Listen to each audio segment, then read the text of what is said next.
이 MZ세대의 뜻이 뭔지 혹시 아십니까? MZ세대. 자, 여기서 여기 우리 다 MZ세대입니다. MZ세대. 저도 MZ라고 저도 M. 자, 한번 다음 장을 넘겨볼까요? 자, MZ세대입니다. MZ세대 정의가 무엇이냐 봤더니 다음 우선 M은 밀레니엄 세대입니다. 그래서 1980년부터 94년까지 저는 M입니다. 저는 M에 속해 있습니다. 우리 예임쌤 몇 년생이? 그렇죠. 가까스로 Z에 걸쳐 계신 분이 저기 계시죠. 그 Z세대는 95년생부터 2010년생까지 Z세대입니다. 그래서 이 둘을 합쳐서 MZ세대를 말합니다. 전체 우리나라 현재 인구에서 34%를 차지하고 있고요. 이들은 태어날 때부터 SNS와 스마트폰을 사용하면서 살았습니다. 그러니까 트렌드에 민감하고 계속해서 나오는 인스타라든지 뭐 어떤 여러 가지 SNS에 올라오는 여러 가지 그 흐름들에 내가 편승하지 않으면 안 되게끔 그렇게 환경 속에서 있었다 보니까 트렌드에 민감하고 SNS 활용에 능숙해요. 그러다 보니까 옛날에는 우리가 옷을 사거나 이렇게 살 때 우리는 뭐 G마켓 또 무슨 마켓 이런 데 가서 사는데 요즘 어떻게 사면 인스타에서 사더라고. 인스타에서 물건을 사더라고. 그래서 내가 지금 신기해하는 걸 보고 여러분 신기하겠지. 우리 MZ세대는 이렇게 그냥 사더라고요. 아, SNS 활용이 참 능숙하구나. 그러다 보니까 이 세대가 가지고 있는 가장 강력한 가장 두드러진 특징이 하나 생깁니다. 이 세대를 이렇게 말합니다. 다음 불안 세대라고 표현을 해요. 불안 세대. 왜 불안 세대라고 표현을 할까요? 끊임없이 SNS에 노출되다 보니까 이 안에 수많은 모습들과 내 모습이 계속 비교가 되는 거예요. 이 흐름들 속에 내가 편성하지 못하고 있으면 나는 뒤처진 세대라고 자꾸 인식을 하는 거예요.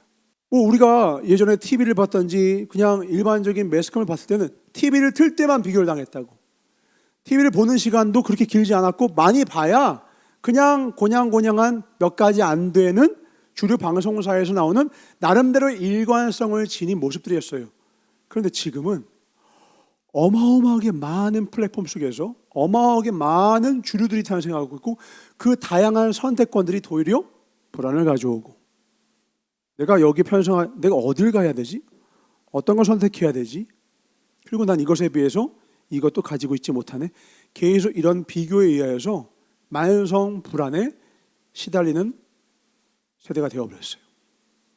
그러니까 이런 세대가 가지고 있는 이런 특징들 때문에 지금 세대들이 다른 세대들보다 그러니까 어른들은 이해가 안 되는 거예요. 야, 너희들 우리들보다 더 부유해.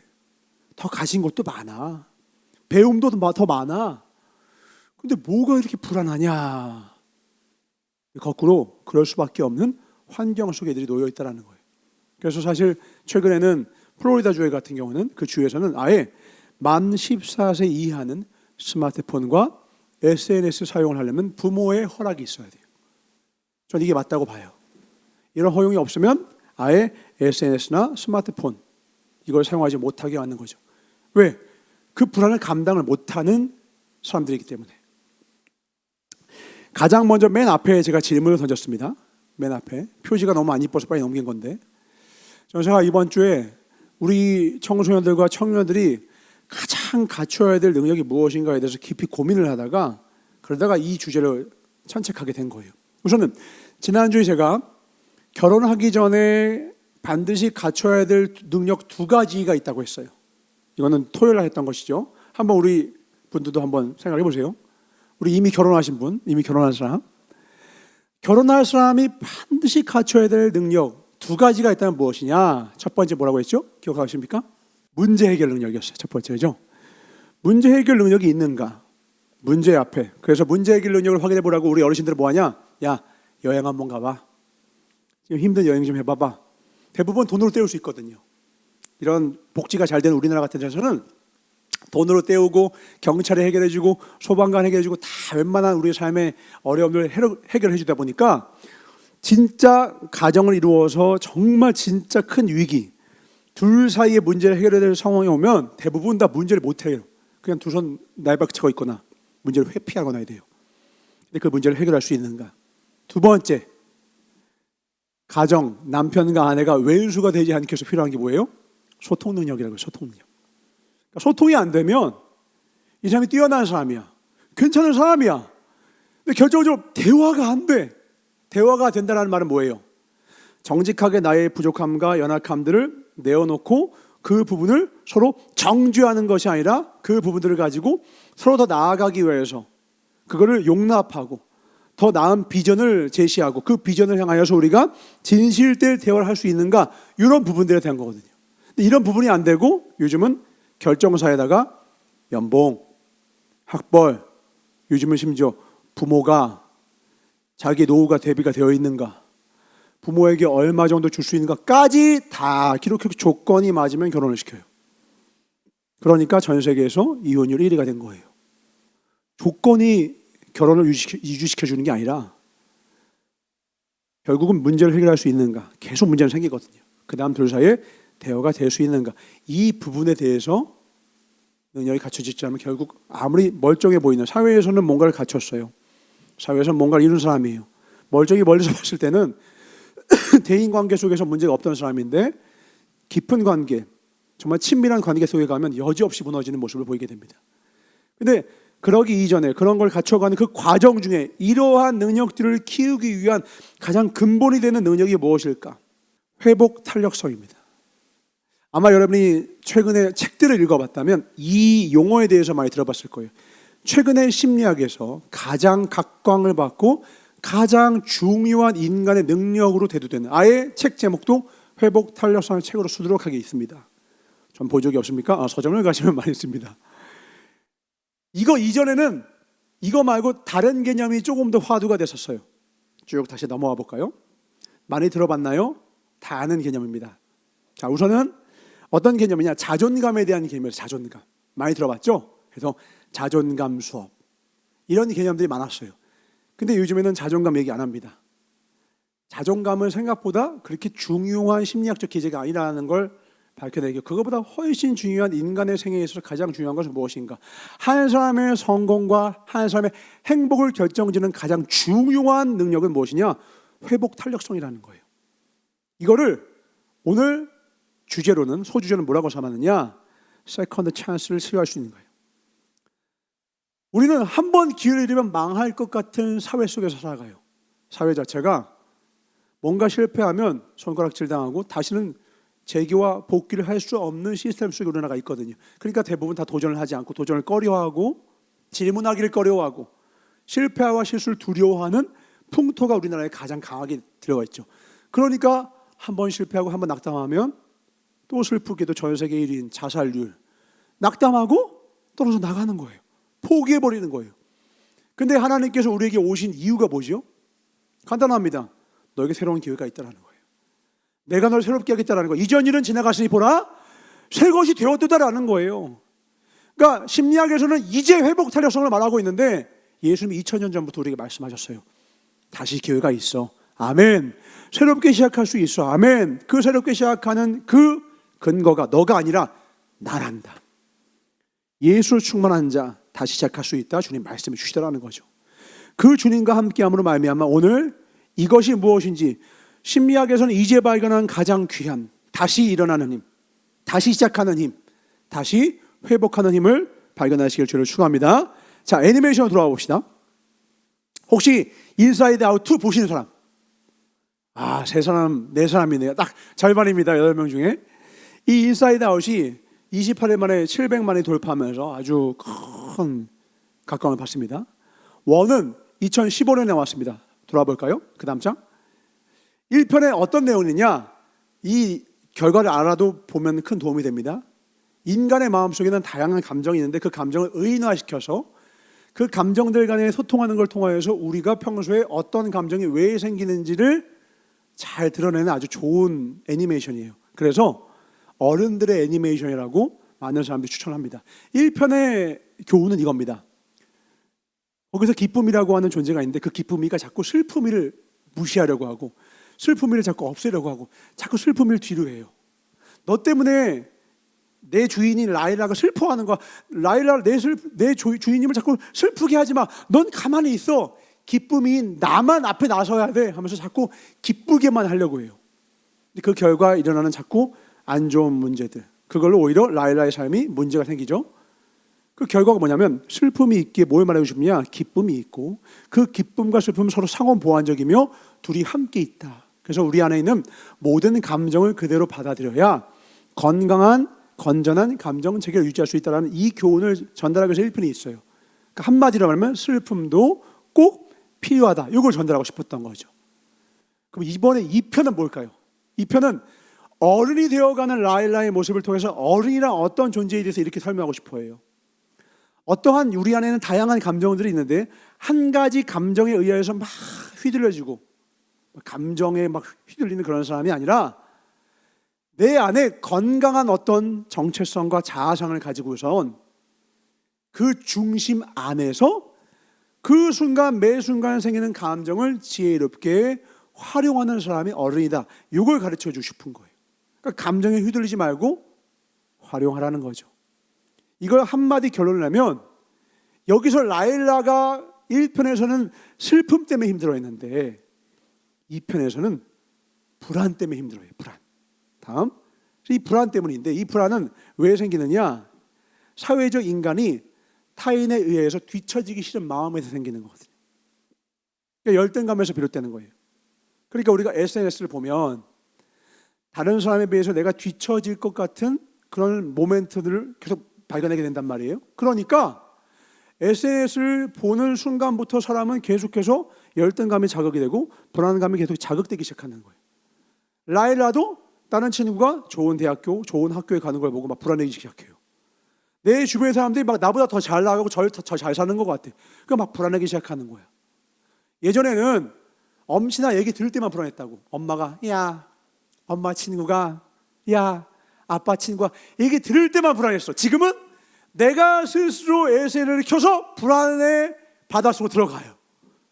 내 친구가 1년에 한두 번 겪을 가장 행복한 순간을 찰칵 찍어가지고는 딱 올리면 난 이런 적 없는데, 나 여기 가본 적 없는데, 난 이런 경험이 없는데. 그러니까 끊임없이 불안을 수십만 명, 그러니까 팔로워가 많을수록, 내가 친구 맺은 사람이 많을수록 더 많은 불안의 자극에 휘말리게 되죠. 그러니까 이 불안이 계속해서, 그래서 거기에서 나오는 어떤 특정한 장면이 아시죠? 이 불안이가 이 라일라의 감정을 주도적으로 잡고 미친 듯이 막 눌러내서 라일가 자기 자신을 어떻게 주체하지 못하게 만들어서 그 감정의 진폭이 어마어마하게 하지 못할 말이 나오고 하지 말아야 될 행동을 막 하는 이 아이의 모습을 통하여서 우리가 불안이 우리의 삶의 주도권을 잡게 됐을 때 우리가 얼마나 나약해질 수 있는가를 보여줘요.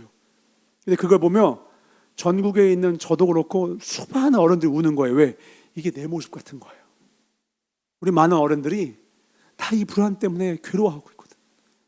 다 슬퍼하고 있고 더 잘해주고 싶어서. 우리 결혼율이 줄어든 이유도 다 뭐예요?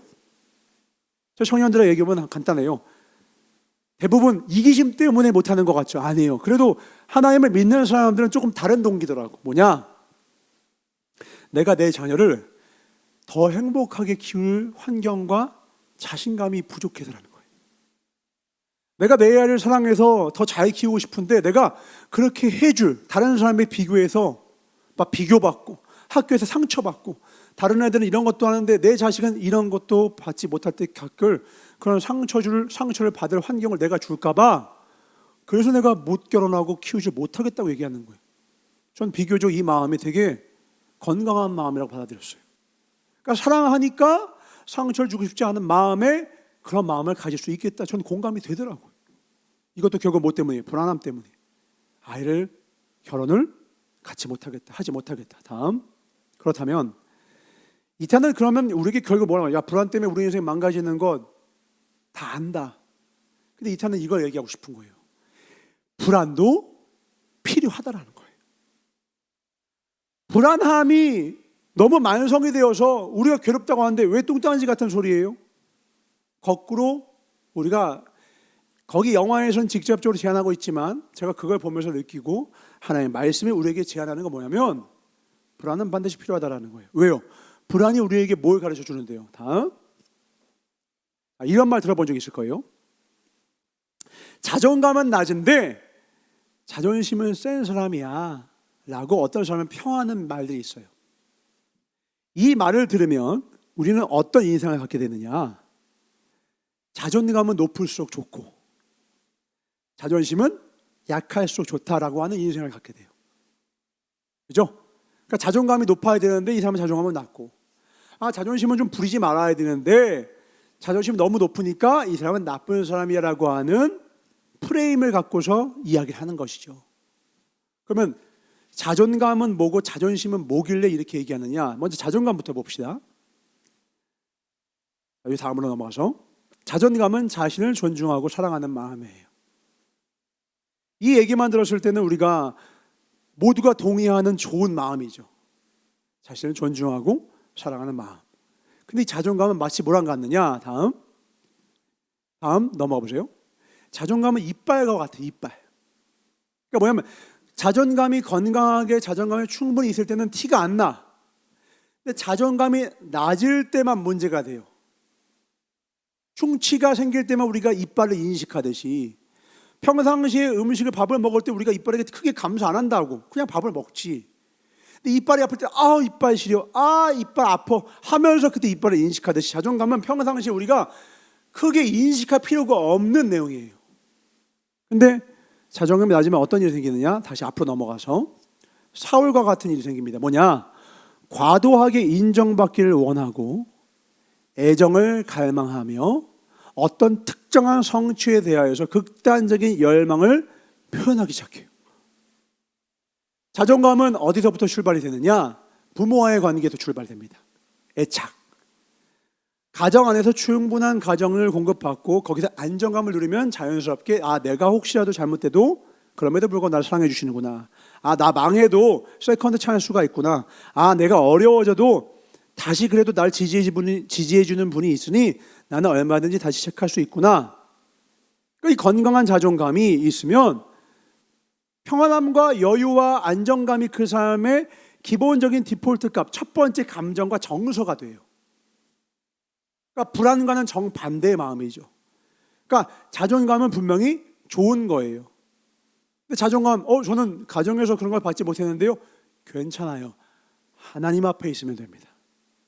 하나님과 함께하면 자존감은 자연스럽게 채워져요. 나를 끝까지 사랑하시는 하나님 안에 있길 주님으로 축원합니다. 그러면 아무리 어떤 가정적인 연약함과 부족함이 있을지라도 우리 안에 있는 그 모든 정서적, 감정적, 인생의 상처, 아픔들로 인하여 모든 것들이 깨끗이 흰 눈보다 더 희게 희어지는 놀라운 경험을 하게 돼요. 그래서 저는 고아임에도 불구하고 큰 가정적 아픔이 있음에도 불구하고 정말 건강한 삶을, 자존감으로 살아가는 삶을 무수히 보았습니다. 자존감은 이런 거구나, 알겠어요. 그러면 자존심도 한번 볼까요? 다음. 자, 우선 하나만 더 볼게요. 자존감이 낮으면 명사가 중요하고 높으면 형용사가 중요해진다. 이게 무슨 말이냐? 자존감이 낮은 사람의 특징이 뭐냐면 자꾸 자리가 중요해요. 어떤 자리.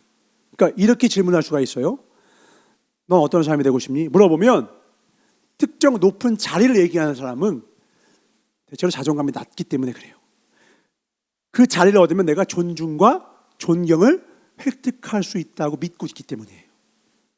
근데 넌 어떤 사람이 되고 싶어? 이랬더니 나는 어떠한 사람이 되고 싶어. 예를 들면 그 다음 장. 나는 제가 여러분들 계속 요즘에 하는 반복해서 말하는 사람입니다. 표현합니다. 무슨 일을 하든 정성스럽게 하는 사람. 성경적인 표현으로는 작은 일에도 충성한 사람이 되라. 이거를 전사가 계속해서 요즘 개인적으로 만나든지 아니면 어떤 강의에서 얘기하든지 이 얘기를 계속하고 있습니다. 이게 삶의 중심이 되어야 돼요. 내가 어떤 일을 하든지 무슨 일을 하든지 정성스럽게 하는 사람. 그러니까 자존감이 높은 사람은 어떤 사람이냐? 오늘 내게 주어진 것, 오늘 예배에 승리하는 사람. 오늘 내가 학생이에요. 그럼 공부를 하죠. 그럼 내가 공부 몇 등이 되는 사람보다 자존감이 높은 사람은 뭐냐면 내가 해야 될 공부를 충실히 하는 사람이 훨씬 자존감이 높은 사람이에요. 근데 만약에 특정한 성적을 목표로 해버리면 그 등수를 달성하지 못한 나를 내가 존중할 수 없게 되는 것이죠. 그러면 계속해서 부정적인 피드백이 계속해서 내 안에서 하울링을 쳐요. 그러니까 자존감이 높은 사람은 타인에 의하여서 타인의 인정을 통해서만 안정감을 누리기 때문에 내 스스로 날 존중하지 못하고 타인이 존중해줘야만 내가 안정감을 누리고 불안감이 사라지기 때문에 자꾸 타인에게서 내가 무언가 인정과 어떠한 애정을 얻으려고 끊임없이 노력한다는 거죠. 문제는 이것에 끝이 만족이 없다라는 거예요. 다 알잖아요. 우리 자신 챙기기도 부족한 존재들이에요. 우리는 내 인생 하나도 세우기에 부족하고 내 인생을 세우는 것이 온전해진 다음에야 비로소 자기 가정 정도만 잘 세워도 그 사람 위대한 인물이에요. 아니에요? 누가 사람이 사람을 변화시키고 사람이 사람을 새롭게 할 방법 없거든요. 그것 자체가 허영심입니다. 사람은 먼저 자기 자신에게 선한 의지를 갖고 자기 자신을 새롭게 한 뒤에야 다른 사람을 나의 몸과 같이 비로소 사랑할 수 있게 되는 것이거든요. 근데 자꾸 타인에게 인정받으려고 타인에게 있을 때만, 타인이 볼 때만 자꾸 열심히 해요.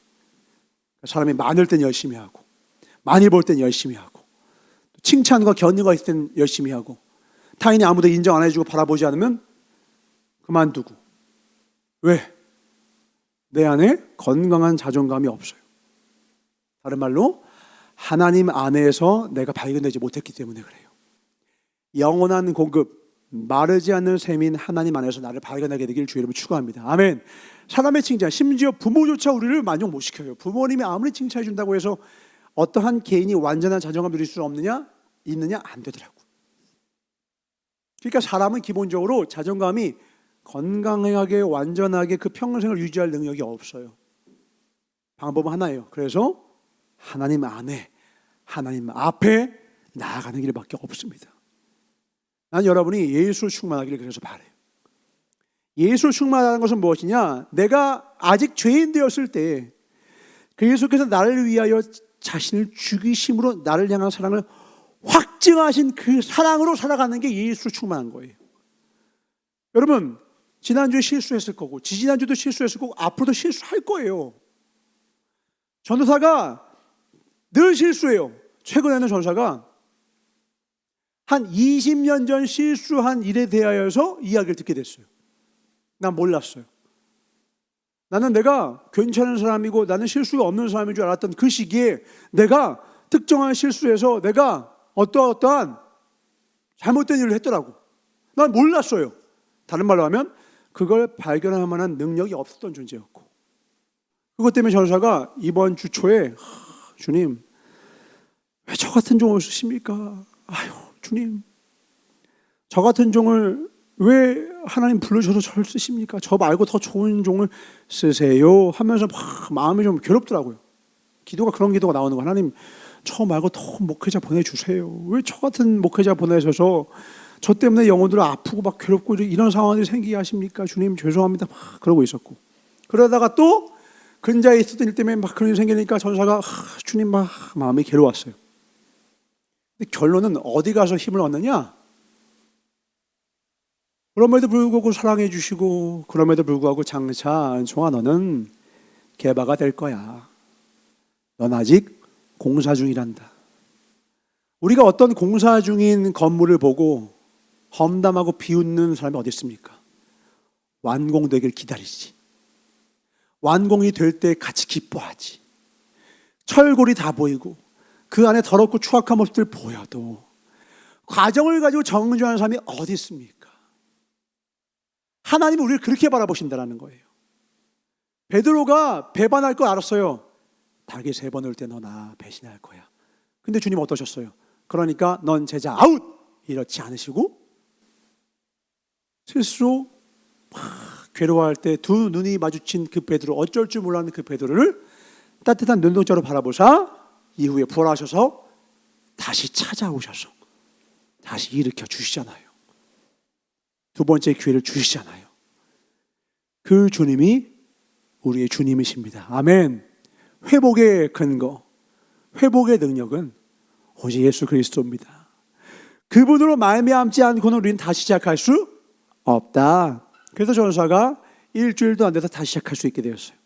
주님, 부족하지만 가장 좋은 걸 주고 싶어서 목회를 시작했지만 가장 좋은 걸 주기는커녕 상처 주고 아픔 주고 떠듬떠듬거리고 부족하고 아프고 천식에다가 이래저래 막 빌빌거리고 좋은 모습은 못 보이고 보는 안 되고 이 부족해서 사실은 부끄럽고 참 별 볼 일이 없는 존재이나 그럼에도 불구하고 써주시는 하나님을 통하여 모든 영광이 하나님께 돌려져서 하나님이 이렇게 부족한 자도 하나님이 온전케 하고 강하게 하시며 그 뿌리를 온전케 하시는 하나님이 찬양받기를 원합니다. 이때 이렇게 고백하고 이렇게 찬양하는 저를 통하여서 수많은 사람들이 하나님을 만나고 발견케 되고 주님 이걸 원하시는군요. 아멘. 나의 약함을 자랑합니다. 주님 사랑합니다. 이 마음으로 이 길로 다시 회복해 주시더라고요. 여러분 삶 가운데 여러분 스스로 실망하고 또 외롭고 또 괴롭고 낙심될 때 예수께로 가시기 바랍니다. 주님께 가세요. 그분은 다시 일으켜 주시더라고요. 그래서 누군가가 볼 때 그 사람한테 인정받고 싶어서 그 사람 앞에서 열심히 갖지 마시고요. 내가 최악의 모습일 때도 사랑하셨고 이제 내가 그 최악의 모습에서 한 걸음만 앞으로 나가도 박수를 치면서 기뻐하시는 그분 앞에서 살아가십시오. 그러면 내가 완벽하고 완전해서 기뻐하시는 것이 아니라 조금만 내가 내 마음의 방향을 바꾸고 내 생각의 방향을 바꾸고 어제의 나보다 조금이라도 더 나아지길 원하는 그 선한 마음만 품어도 기뻐하시며 힘주시고 능력 되시는 하나님이 우리와 함께 하실 것입니다. 아멘. 그 주님과 동행하실 줄 축원합니다. 그게 회복 탄력성의 근거예요. 그게 근거예요. 세상에서 말하는 능력 말고요, 이 방법 외에는 진정한 회복 탄력성은 꿈꿀 수 없습니다. 다음, 자존심. 스스로 자신의 존엄성을 지키고 싶은 마음이에요. 자존심. 너 나 무시하냐? 근데 너 나 무시하냐라는 말은 보통 어떨 때 많이 나오느냐? 잘못된 자존심. 뭐냐면 공격을 한 것이 아닌데 공격으로 받아들일 때가 있어요. 그리고 어떤 것이냐면 어떠한 영역이 나와 동일시가 돼서 그 부분을 건드리면 나를 무시한다고 잘못 오해를 해버리는 거예요. 그러니까 잘못되게 자존심이 발동을 해버리면 막 싸움이 나죠. 너 나 무시해! 하면서 막 다툼이 일어나죠. 상대방은 그러려고 한 것이 아닌데 보통 이렇게 자존심이 잘못되게 발휘가 되면 관계가 깨져버립니다. 오해에 의하여서. 그럼 자존심이 나쁜 거냐? 반대죠. 넌 자존심도 없냐? 이렇게 얘기해요. 이건 자존심이 필요하다라는 거예요? 필요하지 않다라는 거예요? 필요하다라는 거예요. 왜냐하면 자존심은 자신을 지키기 위한 마음이라고요. 다시 전으로 들어가서 자존심은 자신의 존엄성을 지키고 싶은 거예요. 자기를 사랑하는 마음에서 자존심도 시작합니다. 출발합니다. 근데 잘못 발산됐을 때, 잘못 틀을 잡았을 때가 문제인 것이지 자존심 자체는 나쁜 게 아니에요. 그래서 아까처럼 그 사람은 자존감은 낮은데 자존심만 세, 이거는요 자존심은 나쁘고 자존감만 오라라는 잘못된 표현이에요. 자존감도 중요하고 자존심도 중요하다. 왜 그러냐? 자, 요거 전에 이거 설명할게요. 왜 그러냐? 전서 여러분들이 가장 중요하게 이 회복 탄력성이라는 이 개념을 다시 시작하는 힘을 여러분이 키워야 되는 가장 중요한 능력이라고 얘기했어요. 이 능력의 출발선이 나를 지키는 마음이기 때문에 그래요. 자신을 지키고자 하는 마음이 없으면 회복하고 싶은 마음이 안 생겨요. 나를 지키고자 해야 돼요.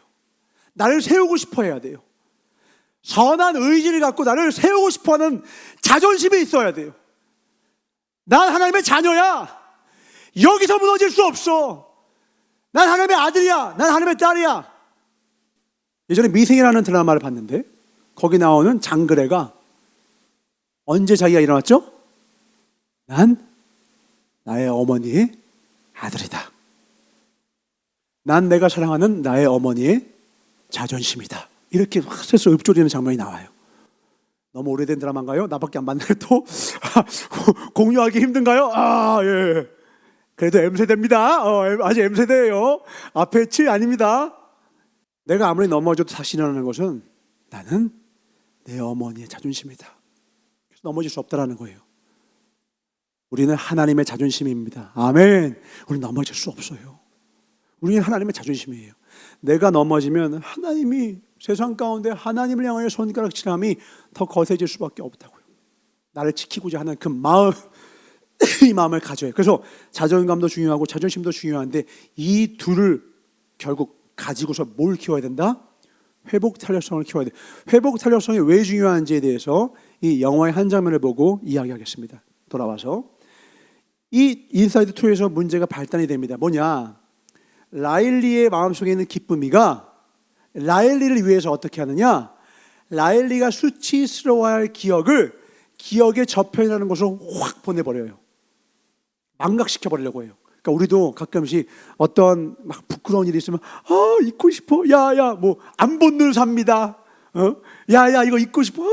생각만 해도 막 부끄럽고 그런 것들 있잖아요. 그 기쁨이가 그 역할을 하는 거죠. 실제로 우리 안에서 너무 괴로운 것이나 너무 어려운 거는 우리 뇌에서 그걸 잊어버리려고 그걸 차단시켜버리기도 해요. 문제는 그거를 멀리 보내버리니까 라일리가 더 나은 생각, 사고와 더 나은 행동으로 자신을 바꿀 기회를 박탈시켜버리는 거예요. 이게 이 문제의 발단이 돼요. 그러니까 문제 행동을 반복하는 거죠. 자기 가장 친한 친구한테 하지 말아야 될 말을 계속하고, 영화에 보면 나와요. 하지 말아야 될 행동을 막 해요. 이제 거기서는 자존심을 이상하게 부리기도 하고, 막 비웃기도 하고, 센 척하고, 그리고 뒤늦게 와서 막 후회하고. 왜 그러냐? 자꾸 내가 잘못했던 그 순간의 기억들을 기억의 저편으로 보내버리는 거예요. 기쁘면 끊임없이 그 일을 합니다. 다음, 이제 주님 우리에게 말씀하시는 거예요. 괜찮아. 내가 너와 함께 할게. 내가 너가 죄를 지은 그 순간에도 내가 너와 함께 함으로 그 모든 죄악들을 깨끗이 할 거야. 그 깨끗이 하신다는 그거의 전제 조건이 딱 하나가 있죠. 뭐예요? 돌이킬 회, 고칠 게 회개예요.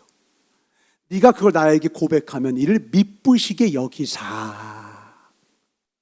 너가 너의 죄를 나에게 고백하면 이를 미쁘게 여기사 없는 것을. 여기서 중요한 거는 고백이에요. 고백을 여기에 있는 용어로 말하면 직면하는 거예요. 직면. 그러니까 우리는 이불킥을 많이 차야 돼요. 후회를 많이 해야 돼요. 그 사람에게 성숙이 일어납니다. 절대로 다시는 그렇게 하지 말. 그렇게 결단한다고 해서 다시 곧바로 변하지 않아요. 그래서 고통스러워요. 그리고 그 고통의 양이 일정량 차야 사람은 변해요. 한 번의 고통으로 안 변해요. 한 번의 수치심으로 안 변해요. 근데 그 수치와 고통과 아픔이 차면 어느 순간 남이 뭐라고 해서가 아니라 내가 괴로워서, 마치 총회 목사님이 키우던 강아지가 그 지하실 입구 앞에다가 몰랐다고요? 끈끈이 일었다고. 쥐들이 하도 많아서. 근데 그 개가 자꾸 거기를 들락날락 하다가 그 쥐를 잡으려고 하던 끈끈이에 온몸이 붙어가지고 낄낄 하니까 다시 가지 않는 것처럼 고난당함이 내게 유익이라.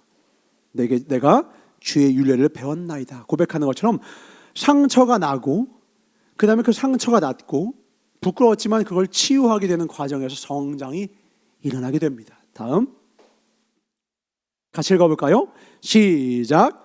고통 회피는 만성 불안을 낳는다. 이것이 MZ세대의 만성 불안의 이유입니다. 그러니까 MZ세대들의 특징들은 이 다음에 나오겠지만 계속해서 내가 직면해야 될 모든 문제들을 회피해요. 그러니까 직면할 수 있는 고통을 회피하니까 어떻게 해요? 점점 나약해지게 되고, 내가 나를 불안하게 만들었던 그 문제 행동과 문제된 삶은 여전히 존재하기에 끊임없는 만성 불안으로 연결이 됩니다. 다음, 같이 읽어볼까요? 시작. 의미 있는 고통은 가치관의 화폐다. 어려운 말인 것 같지만 아주 쉬운 말로 하면 내가 고통이라고 하는 값을 치러야 소중한 걸 살 수 있다는 거예요. 성장은 모든 자의 것이 아니에요. 우리가 나이 드신 어른들을 봐도 참 어른 같지 않다라고 평할 수 있는 어른들을 본단 말이에요.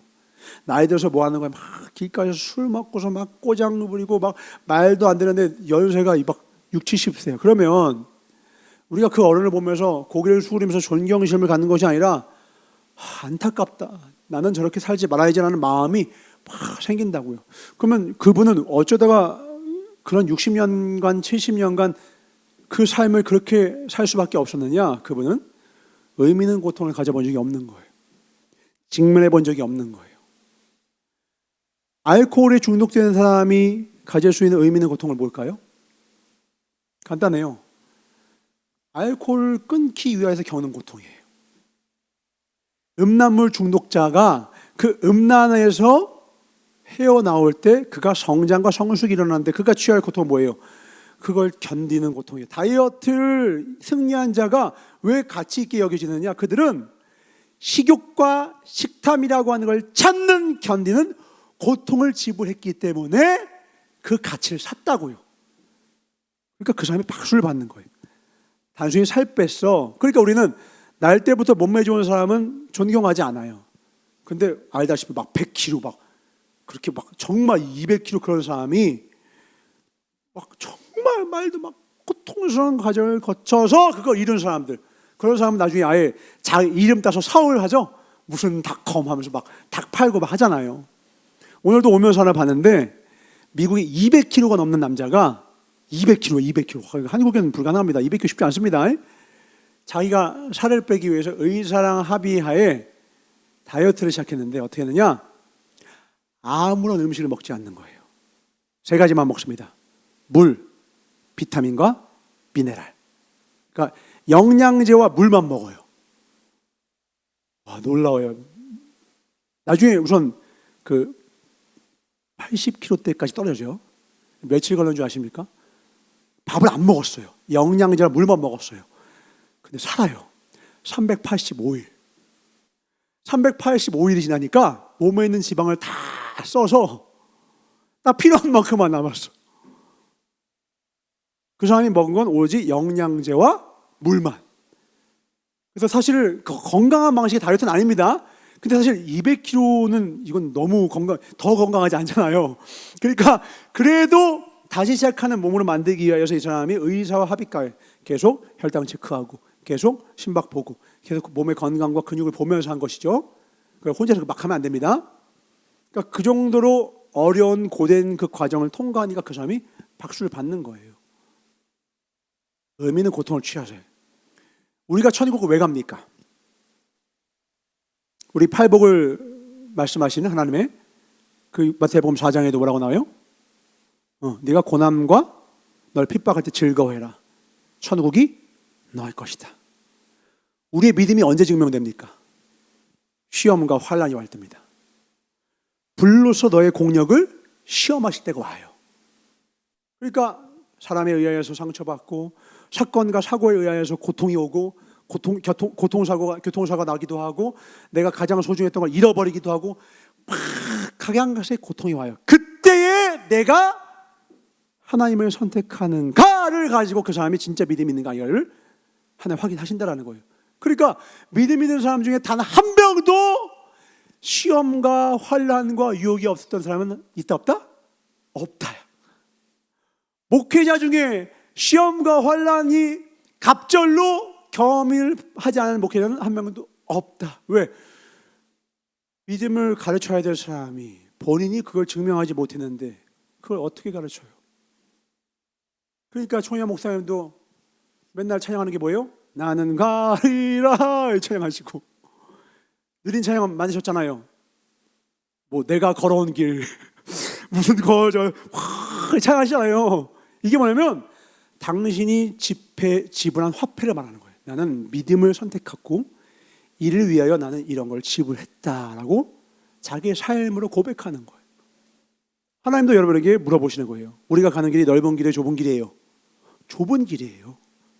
화폐를 지불하지 않으면 갈 수가 없는 길이에요. 그래서 이 길 갈 때에 하나님 우리가 끝까지 아무리 어려워도 의미 있는 그 고통을 지불하길 원하십니다. 아멘. 믿음을 얻기 위해서라면, 가정을 위해서라면, 교회를 위해서라면, 내 신앙을 위해서라면 그 무엇도 타협하지 마십시오. 아멘. 그걸 지불한 자만이 그 믿음의 그 신앙의 주인공 될 것입니다. 멸관받는 저희 여러분 되시길 주의 이름으로 축원합니다. 다음 Z세대는 태어날 때부터 SNS가 있다고 했어요. 그리고 이들의 특징이 뭐냐면 저출산이다 보니까 한 명만 낳습니다. 그러다 보니까 다들 빅미 교육을 받아요. 빅미가 뭐예요? 내가 최고고 난 특별해. 내가 최고가 되지 못하고 내가 특별하지 않으면 못 견딜 만큼 자아가 비대해져 버렸어요. 그러니 자신에 대한 기대가 높아요. 그러니까 누가 나한테 뭐라는 걸 못 견디는 거예요. 그러니까 알바를 해요? 안 해요? 안 해요. 하더라도 조금만 뭐라고 하면 저 그만둘래요. 당연한 대로 치고 나요. 그러니까 꼭 필요한 사회적 경험이나 성숙해질 수 있는 기회들을 다 잃어버려요. 제대로 된 고통, 성숙해질 수 있는 인격적인 그 과정들을 직면을 안 해. 결과적으로 회복할 줄도 모르는 회복 탄력성 자체가 길러지지 않는 거예요. 아파보고 다시 회복하고, 아파보고 다시 회복하고, 감당할 수 있는 시험 가운데 들어가고 다시 회복하고, 이걸 반복해야 더 이전보다 튼튼해지는 거거든요. 제가 여기 있는 뼈가 2번이 부러졌어요. 병원에 가니까 여기가 제일 단단하대요. 왜요? 부러진 다음 붙을 때 그 뼈 사이에서 나오는 하얀 척수액이 이전보다 그 뼈를 더 단단하게 만들어주기 때문에 그래요. 제가 예림이야 말도 안 될 정도로 싸웠거든요. 아예 그냥 관계를 끝내고 법원 가자 3번이나 갔다 왔어요. 약속까지 했어요. 그런 고통스러운 과정들을 거치고 그만두자고 했던 건 간단해요. 제가 고통을 회피하고 싶었거든요. 근데 그 고통을 직면하고 하나씩 다시 읽어내보자. 나의 부족한 점, 너의 부족한 점 하나씩 메꿔가 보자. 직면하고 왔더니 이게 웬걸? 그런 날들은 상상할 수 없을 정도로 더 온전케 되고 더 사랑하게 되고 더 서로 소중히 여기는 관계로 가더라는 거예요. 관계의 성장과 성숙은 고통을 직면하고 회피하지 않을 때만 일어납니다. 내 부족한 점, 내 연약한 점, 남 탓하지 아니하고 그걸 직면하는 거죠. 내가 이걸 이렇게 고쳐갈게. 내가 그렇게 하면 내가 더 할게요. 내가 잘할게. 내가 더 잘할게. 내가 더 잘할게. 그런 마음과 마음이 서로 시너지 효과가 되어서 아름다움과 사랑이 증폭되고 하나님이 그 안에서 춤추면서 찬양할 때 그곳이 교회가 되는 것입니다. 여러분의 삶이 교회가 되길 축복합니다. 아멘. 그러려면 빅미가 아니에요. 하나님은 거꾸로 말씀했어요. 나를 따르려거든 자기를 부인해라. 주님은 스몰미를 요구하세요. 말세에 고통하는 때가 이르르니 누구를 사랑하고? 자기를 사랑하고. 그러니까 말세의 이 잘못된 교육 안에 들어가면요 다 망가지는 거예요. 하나님을 가장 사랑하고 그 다음 나를 사랑하는데 나를 얼마만큼 사랑하냐? 나와 이웃을 같이 사랑할 정도로만 사랑해야 돼요. 내 몸과 같이 이웃을 사랑하는 거거든요. 근데 빅미는 나만 특별해야 돼요. 난 손해볼 수 없어. 나는 깨끗해. 난 아무 잘못도 없고 나는 특별해야 돼. 이게 악한 마귀가 주는 거예요. 절대 듣지 마세요. 이런 상황 속에서 그 어떤 사람도 훈련 자체를, 교육 자체를 시작할 수가 없어요. 이미 자기가 잘났으니까 뭘 배우겠어요. 이미 교만한데 어떤 교육적인 선한 작용이 일어납니까? 겸손할 때만 들을 수 있는 귀가 열리는 거거든요. 더 알기를 원합니다. 주님, 알기를 원합니다. 듣기를 원합니다. 라는 마음이 있을 때에만 예배의 자리로 나오고 듣고 깨닫는 자가 좋은 땅이다. 결실한 자이라 마태복음이 나오잖아요. 하나님 앞에 나는 부족합니다. 빅미, 모세가 뭐라고 했어요? 내가 이들을 구원하겠습니다. 그러니까 주님이 저 광야에 좀 짜져줄래? 하고 막 부수셔요. 막 부숴버려요. 그리고 낮은 자의 하나님, 그곳에 주님이 계신 걸 보여주세요. 그리고 80세가 돼서 전 아무것도 안 해요. I'm nothing. 40세 모세는 I can do everything. 뭐 우리 여자들 걸스 can do anything 뭐 이런 거 나오던데 그리고 페미니즘 그런 거 하지 마시고요. I can do everything이 아니라요. I am nothing 하니까 그때 하나님이 내가 너의 모든 것이 되어줄게 하고 오시더라는 거예요. I am nothing, you are my everything. 이게 가장 복된 하나님의 자녀의 삶의 중심의 마음가짐입니다. 그때 주님이 나의 특별함이 내가 아니라 하나님이 나의 특별함이 되어주시고 각 개개인별로 하나님이 요구하시는 그 삶의 행로의 독특성 그 자체만으로 사랑스럽고 아름답고 존귀하게 하는 만드십니다. 그가 가진 빈부 귀천을 가지고 따지는 것이 아니라 그가 입고 있는 옷이나 타고 온 차나 살고 있는 집이 아니라 그의 삶의 행적 자체가 하나님 안에서 발견됐을 때 그 삶 자체를 그의 고난의 때도 존귀하고 그의 실수도 아름답고 다시 회복할 땐 더 존귀한 그런 아름다움. 마치 우리가 그 탕자 이야기를 지금 보면서 첫째 형보다 둘째 아들을 더 존귀하게 여기는 것처럼 실수 자체는 문제가 되지 않는 인생, 두 번째 기회가 얼마든지 주어지는 인생, 하나님 우리의 회복의 근거가 되는 인생이 되어 주십니다. 아멘. 다음, SNS를 가까이 하지 마십시오. 특별히 그 전에 여기는 내실로 인정받는 것이 아니라 포장된 나, 포장 전쟁, 포장하는 법을 배우는 것이거든요. 거기서 자꾸 하세요. 또 하나, 우리 최근에 주변에 여러분이 모르는 사람 중에 어떤 한천이 소개팅을 가요. 소개팅을 가서 보통 소개팅 가기 전에 요즘은 서로 인사하잖아요. 서로 알고서 하더라고요. 근데 제가 그 친구의 여자입니다. 그 프사를 보고는 기겁을 했어요. 한번 물어볼게요. 여러분의 직관을 한번 테스트 해보겠습니다. 여자들, 남자들. 내 프사에 사진이 많은 것이 좋을까요, 나쁠까요? 딱 눌렀더니 사진이 많이 있어. 아주 많이 있어. 그게 좋을까요, 나쁠까요? 그냥 여러분이 좋아요, 싫어요? 프사의 사진이 자주 바뀌거나 프사의 사용이 많은 사람들은 기본적으로 정서적으로 불안한 사람으로 인정돼요. 그리고 너무 과도하게 많고 마치 프사를 인스타처럼 쓰는 사람이 있어. 내가 간 곳 다 올려놓고 먹는 거 올려놓고 막 바뀌는 사람이 있어. 자꾸 누구 떠올리지 마세요. 주변에 누구 떠올리지 마세요. 조용! 나를 비추는 거울입니다. 그게 뭐냐면 자꾸 나를 포장해서 보여주고 싶은 거예요. 목이 마른 거예요. 목이 말라. 인스타도 똑같아요. 인스타에 막 많이 있어. 그 말은 그만큼 많이 올리는 만큼 무슨 비명이에요? 나 여기 있어요. 나 좀 사랑해 주세요. 라는 비명이에요. 인스타 피드가 많다라는 것은 비명 소리예요. 진짜 건강한 사람들은 그렇게 할 필요를 못 느껴요. 애초에 필요를 못 느끼고 하더라도 그냥 담백하게 자기 일상의 중요한 순간들을 그냥 저장소로 활용하지. 우리 여자들 가장 흔한 거 아시죠? 호캉스 가서 다 비키니 입고 다 등만 보이게 맨날 이거 나 진짜 지긋지긋해 이거 아주 그냥 이거 와서 개그의 소재로 쓰더라고. 남자들은 뭐예요? 시계 올려놓고 다 명차 뒤에서 다 올려놓고 이거 좀 제발 좀 이런 것들 왜 그러느냐? 사랑이 부족한 거. 남자들은 존경받고 싶고 여자들은 사랑받고 싶은 마음을 여기 좋아요와 댓글 보고 와 형 어디에요? 뭐 와 누나 예뻐요. 아 그러면 마음의 공허함을 그걸로 채우려고 하는 거죠. 그 길로 가지 말아라. 그 싸움 하지 말아라. 진짜 싸움은 내 삶을 하나님 앞에서 세우는 내 속사람을 온전케 하고 내 속사람을 강건케 해서 사랑받으려고 하지 말고 사랑스러워집시다. 아멘. 하나님 말씀에 순종하고 주의 뜻을 붙여주면 사랑스럽게 돼요. 사랑받으려고 애쓰지 않아도 돼요. 천천히 조용히 내 향기를 맡고 내가 똥냄새가 나면 똥파리가 꼬이고요.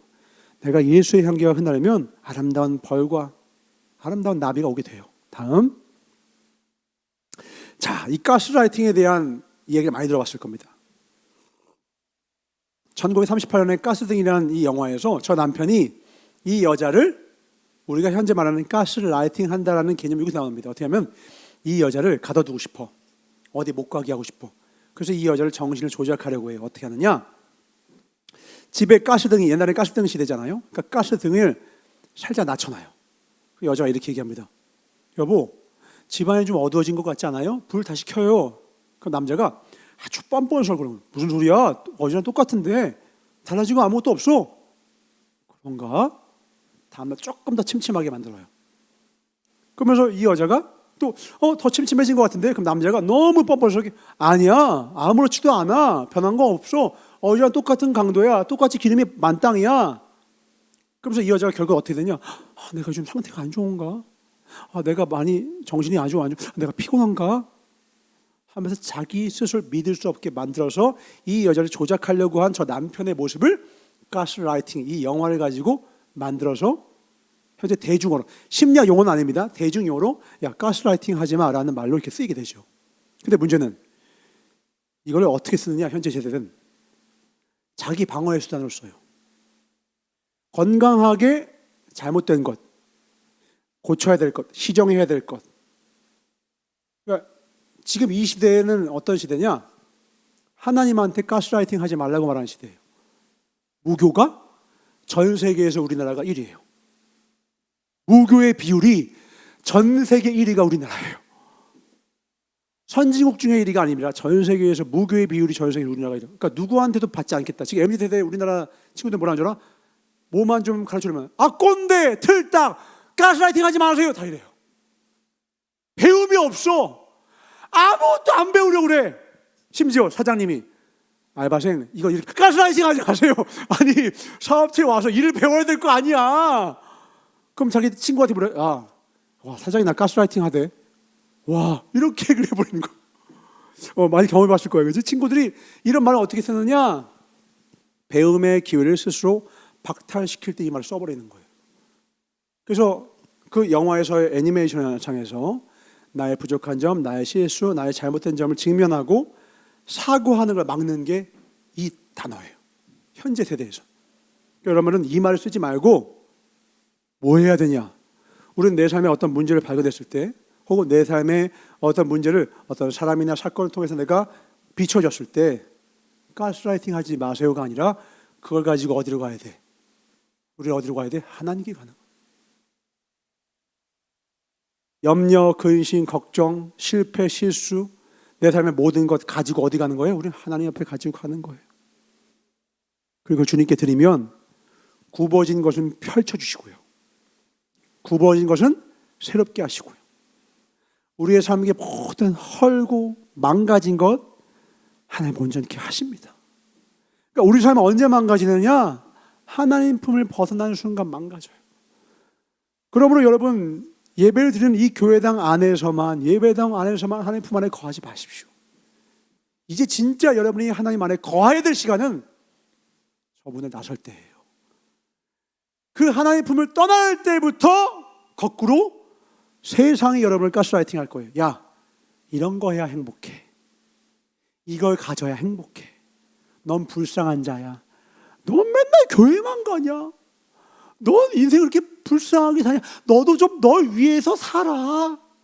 너를 좀 사랑해. 하면서 가스라이팅을 누가 해요? 마귀가 하는 거예요.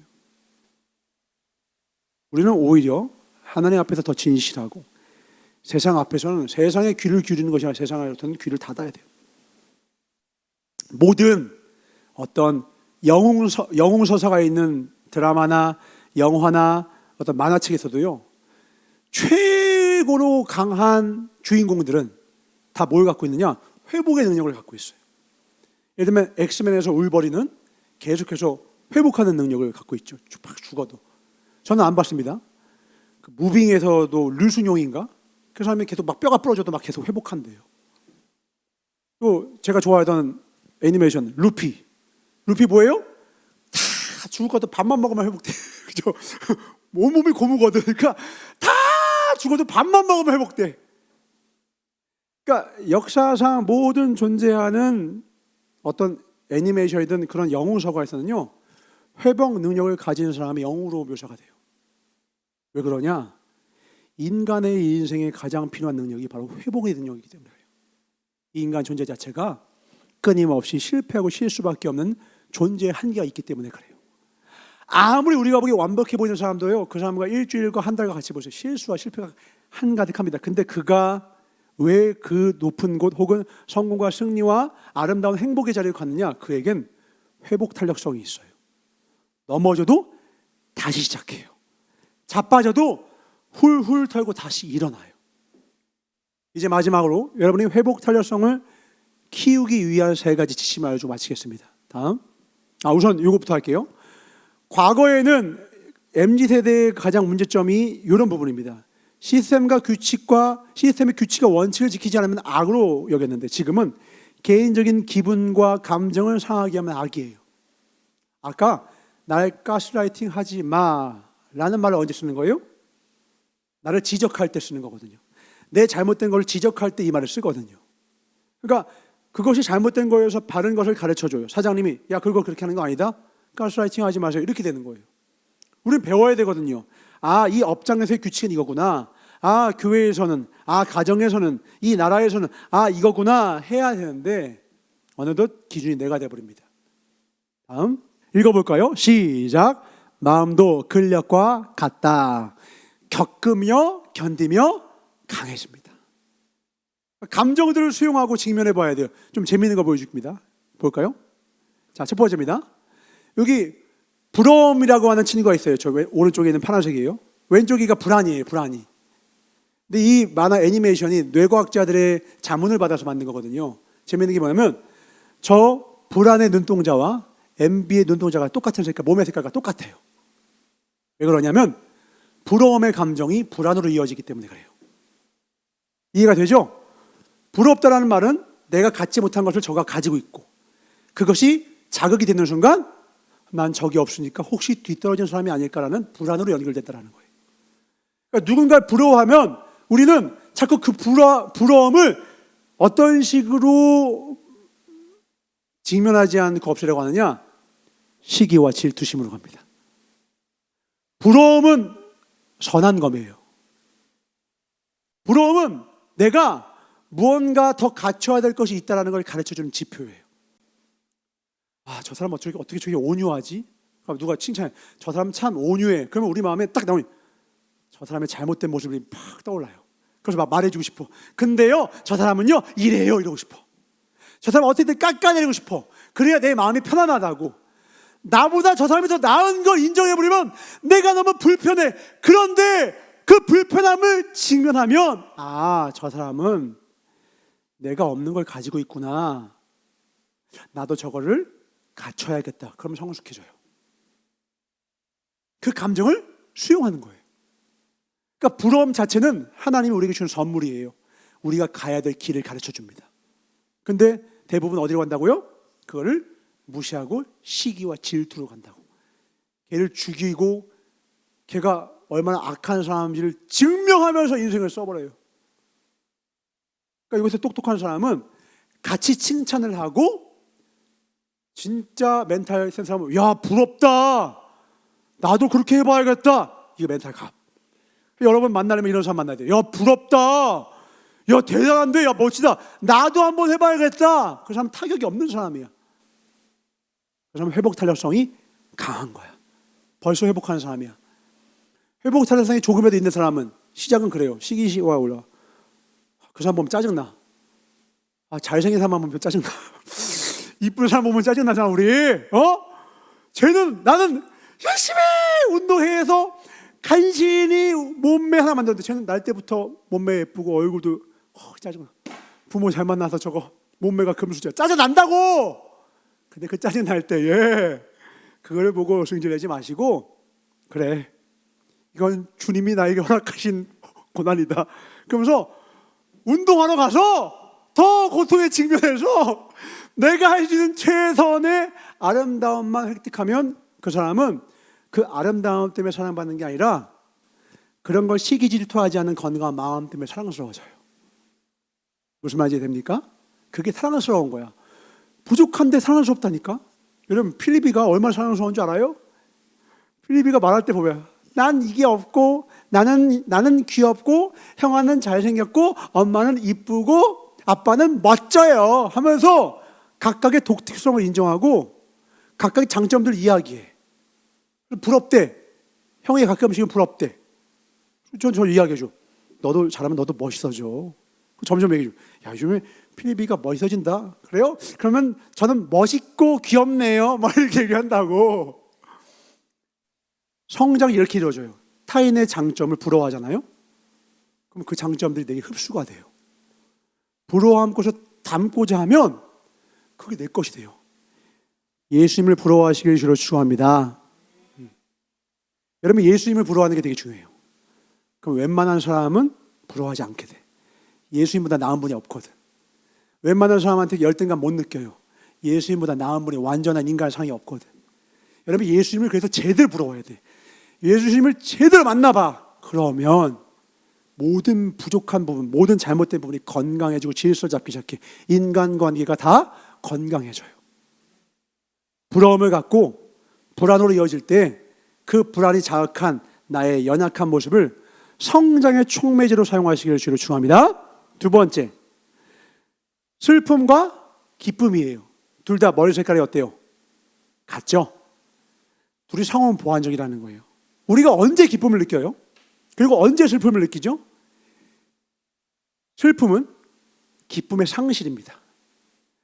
어둠이 따로 존재하는 게 아니라 빛의 부재가 어둠인 것처럼 내가 기뻐했던 것이 있는 사람이 슬퍼하는 거예요.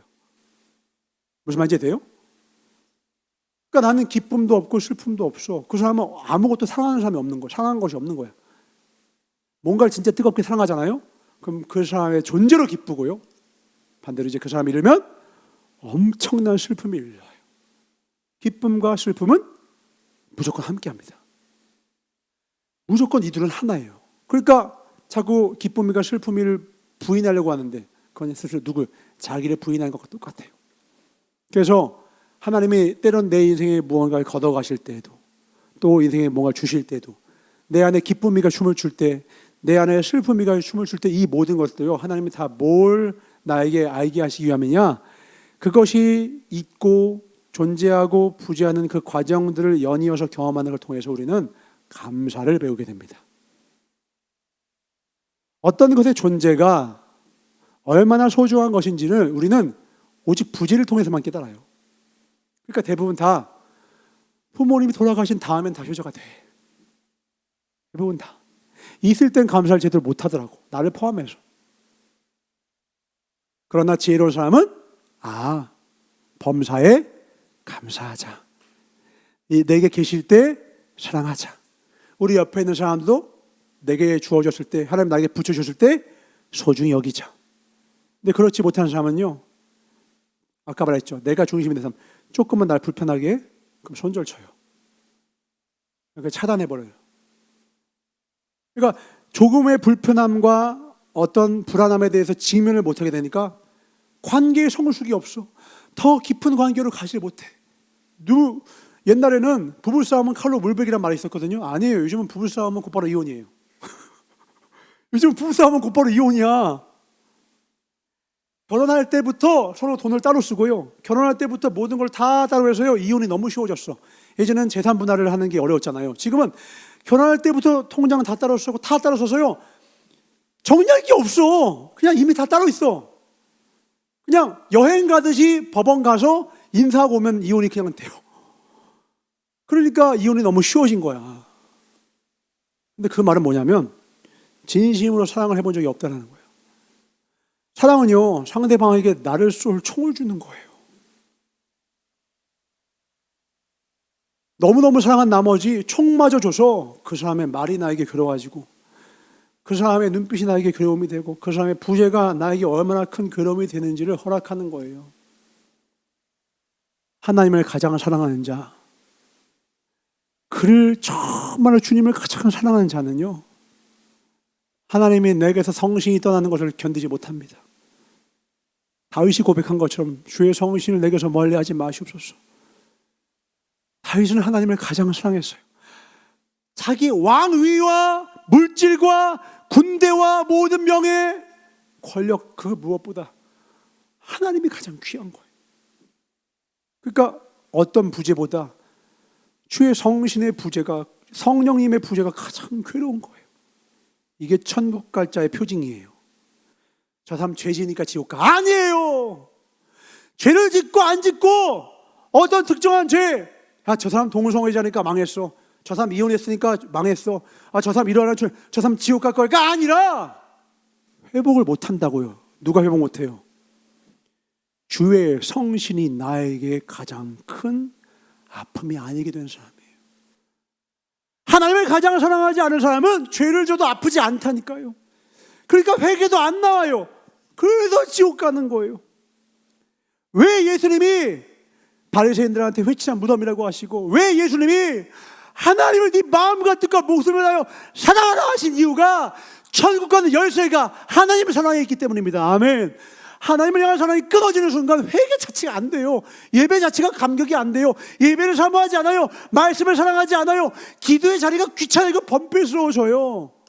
모든 근원이 뭔데요? 하나님의 사랑이에요. 우리가 하나 될 수 있는 능력은요, 저의 리더십이나 여러분의 팔로워십이 아닙니다. 여러분의 성격이 아니에요. 성깔 아니라고요. 하나님을 사랑하는 자만 하나 돼요. 저와 예레미야가 하나 될 수 있었던 건 하나님의 사랑 그뿐이었어요. 제가 하나님을 사랑하지 않고 예레미야가 하나님을 사랑하지 않았으면요, 이미 제 갈 길 갔어요. 이미 갔다니까. 그래서 모든 관계는 삼각관계인 걸 기억해야 돼요. 그 사람과 나와 하나님과의 관계입니다. 내가 그분 앞에서 말한다라는 것. 제가 예레미야한테 말할 때 하나님이 들으세요. 예레미야가 저에게 말할 때 하나님 들으세요. 하나님이 그 말 듣고 나를 갑자기 실수하지 마라 벼락을 쳐서 죽이는 분이냐? 아니요. 다시 기회 주시고요, 다시 일으켜 세우사 우리를 기필코 온전한 하나님의 자녀로 삼아 주신다는 겁니다. 아멘. 기필코 그렇게 삼아 주세요. 기필코. 하나님이 우리를 포기하지 아니하십니다. 다음, 요거는 여러분도 알겠죠. 저 디스커스라는 까칠함과 저 소심이, 이 둘이 보면 저 까칠함은 스카프와 신발이 두려움과 색깔이 똑같습니다. 어떤 사람이 되게 까칠해요. 왜 그러냐? 내가 다칠까 봐 두려워서 그래요. 어떤 사람, 어떤 대상에 대해서 우리가 까칠할 때는 우리가 그 대상을 두려워하고 있다는 뜻입니다. 그러니까 이 감정을 직면하면, 아, 내가 왜 그 사람한테 내가 좀 이렇게 했지? 이렇게 벽을 쳤지? 아, 내가 두려움이 있었구나. 그러면 그 두려움을 내가 직면하고 인정하잖아요. 그러면 관계가 스무스해져요. 그걸 말로 표현을 하든. 앞에 연단에 선 사람이 가장 최고로 쓰는, 그러니까 앞에 섰을 때 떨리지 않는 사람 아무도 없을 거 아니에요. 어떤 사람은, 저런 사람 더 떨리세요? 그럼 떨리지 안 떨려요? 떨려. 20년에도 떨려요. 늘 떨려. 근데 떨리는 것을 가장 해소할 수 있는 최고로 좋은 방법이 뭐라고 해요? 제가 떨리네요 라고 고백하는 거예요. 이번에도 한현태 목사님이 가셔서 멀리 섰는데 손이 떨리는 게 보이더라고. 멀리 섰는데 손이 떨려. 어우 하면서 막 그러면, 와, 내가 웬만한 거야 안 뜨는데 오늘 진짜 떨린다면서 손이 떨리는 게 보여. 그렇게 말한 다음에 한 10분 후부터 진동 모드가 비행기 모드로 바뀌시더라고. 더 이상 안 떠시더라고. 고백을 하면, 죄를 고백을 하면, 내 부족함을 고백을 하면, 하나님께, 내 이웃에게, 내 옆에 있는 함께 사는 사람들에게 고백을 하면 그 자리에 새로운 기회를 주는 사랑이 임해요. 그 진실함이 없어서 사랑이 싹트지 못하죠. 제가 지 잘난 줄 아는 목회자였으면 저는 이미 벌써 갔습니다. 끝장났습니다. 저는 제가 얼마나 어리석은 목회자인지를 천만다행히 깨달아서 그래도 부족한데도 이렇게 쓰임받고 있어요. 여러분 나중에 부모가 되고 또 나중에 연애를 하고 어떤 관계를 가질 때 여러분이 꼭 기억해야 될 그 관계의 생명력의 근원은, 내가 좀 부족한 너의 친구이고 부모이고 또 연인이지만, 하지만 내가 최선을 다하기로 하는 것만큼은 약속할게 라는 이 진실함이에요. 이 행함과 진실함으로 주 앞에 서시길 주를 축원합니다. 다음, 자, 마지막입니다. 회복 탄력성을 기를 수 있는 유일한 방법입니다. 이거는 대단한 어떤 방식과 방법론보다는 중심에서 시작됩니다. 첫 번째 뭐냐면, 변화를 두려워하지 말고 그때그때 대응하겠다는 좀 유연하면서도 단단한 마음가짐이 필요해요. 그러니까 우리가 흔하게 되는 거죠. 변화를 두려워하지 마십시오. 이게 회복 탄력성을 언제든 다시 시작할 수 있는 힘을 기르는 가장 중요한 첫 번째 심지입니다. 변화를 두려워하지 말아라. 왜요? 하나님은 끊임없이 우리의 삶을 변화시키시거든요. 우리를 계속해서 새로운 사람과 새로운 환경과 새로운 여건과 새로운 사건, 상황, 이 안에 우리를 던져 놓으세요. 그래서 적응력을 키우시고 그 안에서 잘 이겨내는 우리로 키우시길 원하세요. 사실은 우리가 이 회복 탄력성을 키울 수 있도록 하나님이 인도하고 계시는 것이죠.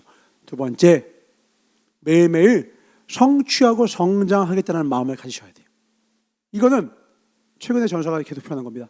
나 자신에 대하여 선한 의지를 가져야 돼요.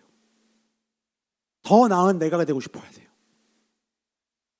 더 나은 내가 되고. 우리 함께 여러분 스스로한테 얘기해 주셨어요? 따라합시다. 더 나은 내가 되고 싶다. 더 나은 내가 되고 싶다.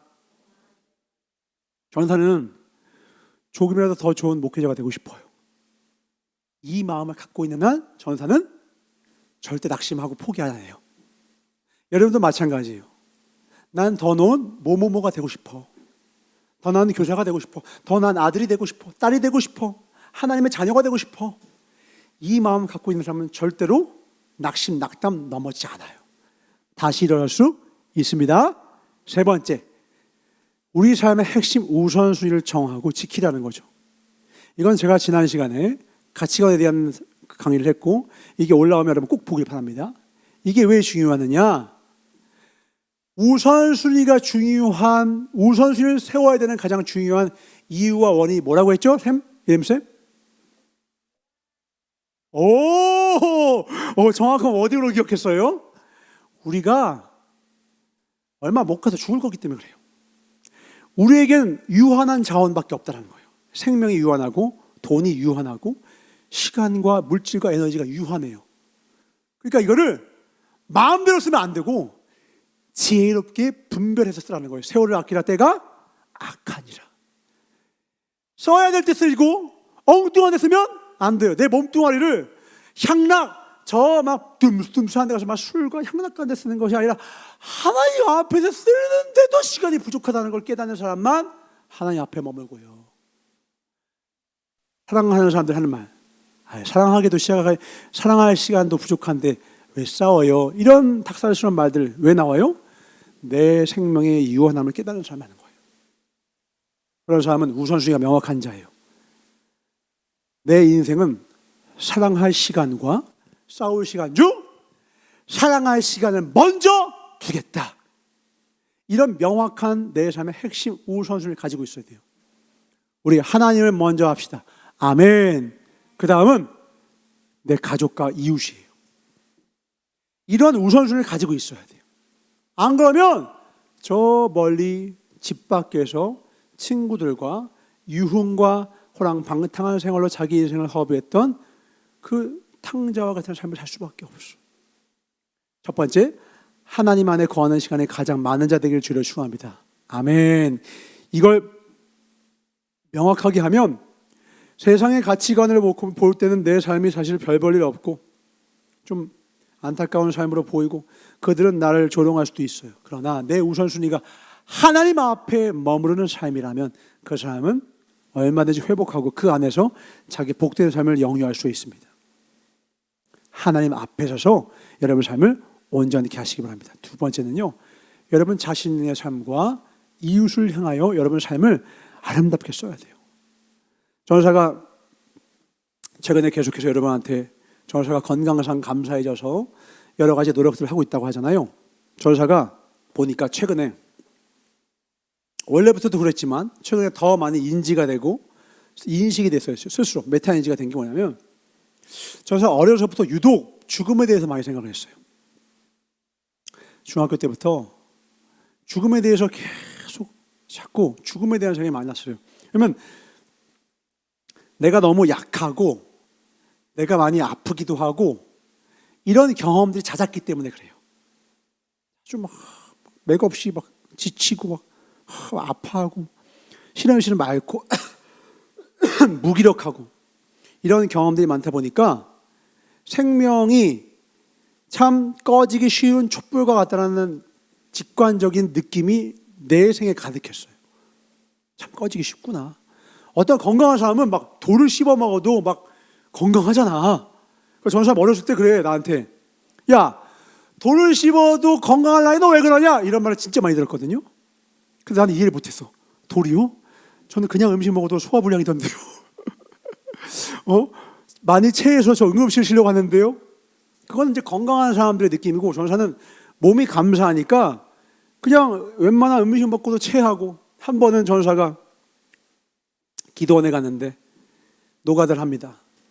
노가다 끝나고 이렇게 앉아가지고 식당에서 해온 음식, 그때 만두였어요. 만두를 먹으라는 거예요.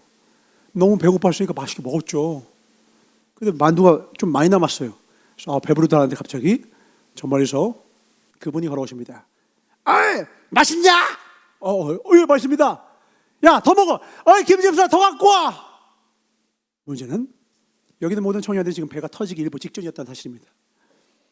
그래서 다들 배가 불러가지고 떠듬거리고 있는데 우리 앞에 있는 신혜면 목사님께서 야, 먹어.